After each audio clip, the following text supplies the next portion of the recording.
Ce qu'elle a remarqué ce jour-là dépasse son imagination. Son nouveau copain n'est pas celui qu'il prétend être. Qu'est-ce qui ne va pas? Tu as quoi, bébé? Elle observe le jeune homme attentivement, observe les pommes qu'il a déposées sur la table. Ça passe dans sa tête comme une illusion. Mais bébé, qu'est-ce que tu as? Ça va? Je crois que je suis en train de faire une crise. Ça m'arrive souvent, donc ne t'inquiète pas. Comment puis-je t'aider? Non, ne te préoccupe pas pour moi, ça va aller. Voilà les pommes que tu aimes tant.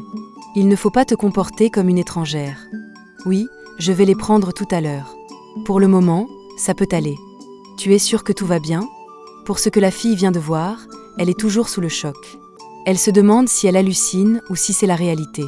Confuse dans ses pensées, elle demande un peu d'eau à son copain pour calmer sa crise. L'homme lui tourne le dos. Il a remarqué les gènes de la fille. A-t-elle remarqué quelque chose? Tout devient confus aussi dans la tête du jeune homme. Suite à ce regard étrange, la fille confirme sa préoccupation. Cet homme n'est pas clair. C'est un ritualiste. Mais comment faire pour ne rien faire paraître? C'est sa seule préoccupation. Dès que le jeune homme disparaît, elle observe avec beaucoup d'attention les pommes déposées sur la table. Tout à l'heure, c'était une calebasse que j'ai vue. Mais pourquoi soudainement ça redevient des pommes? Se demande la fille. L'histoire n'est pas claire. Qu'est-ce que Dieu essaie de me révéler? Ça ne peut pas être une crise. J'ai bien vu avec mes 2 yeux. Ça ne m'est jamais arrivé. Le mieux, c'est de quitter ce lieu étrange. En même temps, elle ramasse son sac, prend son téléphone et se lève avec beaucoup d'attention pour ne pas se faire remarquer. Elle observe autour d'elle pour s'assurer que personne ne vient. Elle prend la direction de la sortie, essaie d'ouvrir la porte, mais celle-ci est verrouillée. Elle essaie de forcer la porte, mais rien ne change. Sur le champ, elle comprend immédiatement que quelque chose ne va pas. Dieu m'a vraiment ouvert les yeux. Maintenant, comment faire pour m'en sortir? Va-t-il me laisser crever dans cette maison? Elle prend son téléphone pour appeler à l'aide, sa dernière solution. Mais elle est surprise de remarquer qu'il n'y a pas de réseau dans la maison. Comment une si grande et belle maison, située au cœur d'une ville, peut manquer de réseau? Cette fois-ci, c'est clair, elle a été prise au piège. Personne ne viendra l'aider. Quel sort le jeune homme leur réserve-t-il? Elle est perdue dans ses pensées. Elle panique, tourne en rond. Seigneur, tu ne peux pas m'abandonner à cette heure-ci. S'il te plaît, agis. Tu me connais et tu connais mon cœur. Je n'ai pas l'habitude d'aller chez quelqu'un.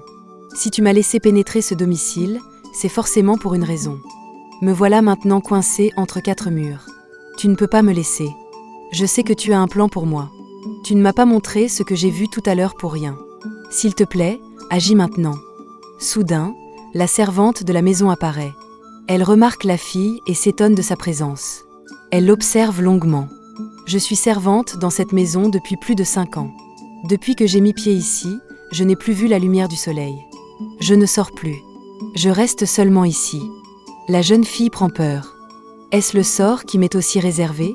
Se demande-t-elle. Cette porte ne s'ouvrira pas sans qu'il ne décide. Personne n'a pu sortir de cette maison une fois entré. Si vous avez une solution, s'il vous plaît, aidez-moi. J'aimerais rentrer chez moi, retrouver ma famille. C'est compliqué. Ça devient compliqué. Cette porte ne peut pas s'ouvrir sans qu'il ne décide. Il n'aura jamais le dernier mot sur ma vie. Vous ne pouvez pas dire que sans lui cette porte ne s'ouvrira pas. Mais c'est la réalité, madame. Personne n'a pu l'ouvrir. Je vois des personnes entrer ici, mais personne ne sort après. Personne ne sort vivant. Je ne sais pas pourquoi, depuis tout ce temps, il ne m'a pas encore tué, moi. Tous les autres ont été sacrifiés. Je ne sais pas à quel moment mon tour viendra, mais avant, j'aimerais d'abord voir le visage de ma maman pour une dernière fois. La jeune fille panique. Elle se demande comment faire pour s'en sortir. Je ne sais pas comment faire, mais je peux te rassurer qu'on va sortir d'ici. Tu vas retrouver ta famille. Merci de me rassurer, mais ce n'est pas possible. La dernière qu'il a amenée ce matin, la voilà derrière le canapé. Tu peux aller jeter un coup d'œil toi-même. Ensemble, elles se rapprochent du canapé pour observer. Elle remarque une très belle fille allongée au sol. Elle panique mais garde courage. Elle se baisse, prend la main de la jeune fille, la soulève et remarque que c'est un corps sans vie. Là, elle ne peut plus se retenir. Elle crie « Jésus !» C'est un corps sans vie. Est-ce le sort qui m'est aussi réservé? Là, c'est décidé dans sa tête. Elle doit obligatoirement se sauver d'ici. Elle secoue la porte, la brutalise mais rien. Elle sent sa mort approcher.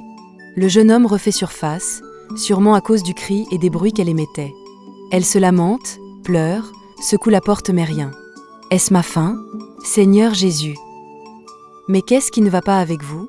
Vous avez un problème? Pourquoi brutalises-tu ma porte ainsi? C'est quoi ton plan? Tu penses que c'est en frappant la porte qu'elle va s'ouvrir? Toi, tu es un ritualiste. Tu as tout fait pour me faire venir dans ta maison. C'est quoi le plan après ça? Me sacrifier? La servante lui fait signe de ne rien dire, mais elle continue. Je ne sais pas encore comment, mais je te promets que je sortirai de cette maison vivante. Mais de quoi parles-tu, jeune femme? Tout à l'heure, j'ai remarqué lorsque tu t'es transformée. J'ai aussi vu la jarre que tu portais en main et qui s'est transformée en pomme. Tu es un ritualiste. Et si tu penses que je suis une âme qu'on peut facilement utiliser pour les rituels, tu te trompes. Tu es tombée sur une pierre plus lourde que toi. Tu veux ôter ma vie comme celle qui est derrière le canapé? Je l'ai vue aussi. Mais je ne dirai rien à personne si tu nous laisses partir. Le reste, tu rendras compte à Dieu plus tard. La servante continue de lui faire signe de ne pas continuer car il va comprendre que c'est elle qui a vendu la mèche, mais la fille continue toujours. Le jeune homme comprend finalement qu'il n'y a plus rien à cacher. Tout est clair maintenant et il doit agir vite. Sous leurs yeux, il se transforme. Celle qui parlait avec rage et détermination il y a quelques minutes prend peur à la vue du jeune homme en blouson rouge comme tout à l'heure. Je t'ai pourtant dit de te taire, de ne rien dire, mais tu ne m'as pas écouté. Voilà où nous en sommes maintenant. Pardon patron, ne me fais pas de mal. Je ne referai plus ça. Je ne vais plus me mêler de ce qui ne me regarde pas. Le jeune homme se tourne vers elle et crie de toutes ses forces. Panique totale dans la maison. Ce cri ne garantit rien de bon. Il n'y a plus de retour en arrière possible. Les deux jeunes filles comprennent que c'est la fin de leur vie qui s'approche. Il ne faut pas réveiller le lion qui dort. J'ai épargné ta vie et tu m'as trahi. Non, non, chef. S'il te plaît, je ne referai plus. S'il te plaît. Toi, tu m'as trahi. Tu seras la première à qui je vais régler ses comptes. Déjà 5 ans que tu es ici et je ne t'ai jamais touché, mais aujourd'hui c'est ta fin. Aucun de vous ne sortira vivant aujourd'hui de cette maison, donc arrêtez de vous déranger. S'il te plaît, ouvre la porte et laisse-nous partir. On ne dira rien à personne. Le jeune homme se tourne, s'approche d'elle et tend sa calebasse vers la servante qui s'affole, laissant peut-être couler les dernières larmes de son existence. Pleure dans la jarre, jeune femme. Pleure dans la jarre. Laisse couler tes larmes dedans. Il répète la même chose plusieurs fois, mais les filles résistent pour ne pas se laisser avoir. Il commence à prononcer des incantations pour rendre les jeunes filles faibles et obéissantes. Mais l'Esprit Saint apparaît. Et d'un geste maîtrisé, il fait disparaître les jeunes filles.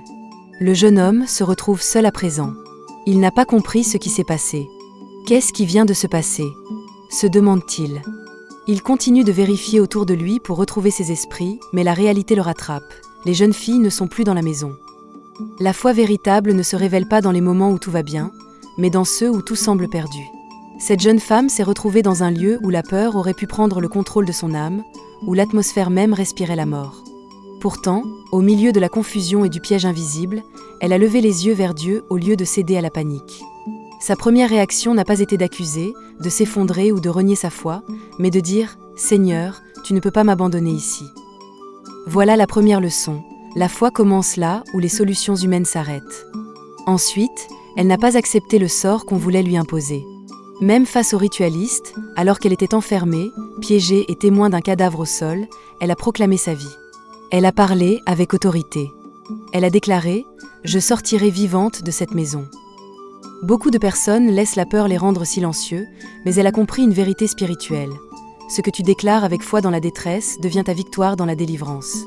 Elle s'est accrochée à la parole avant même de voir la sortie. Sa bouche a ouvert le chemin que ses yeux ne voyaient pas encore. Enfin, Dieu a honoré cette foi intrépide. Au moment où l'homme a commencé ses incantations, au moment où humainement c'était fini, Dieu est intervenu. Pas par une porte ouverte, pas par un secours humain, mais par un miracle direct. L'Esprit Saint est apparu et a fait disparaître les deux jeunes femmes.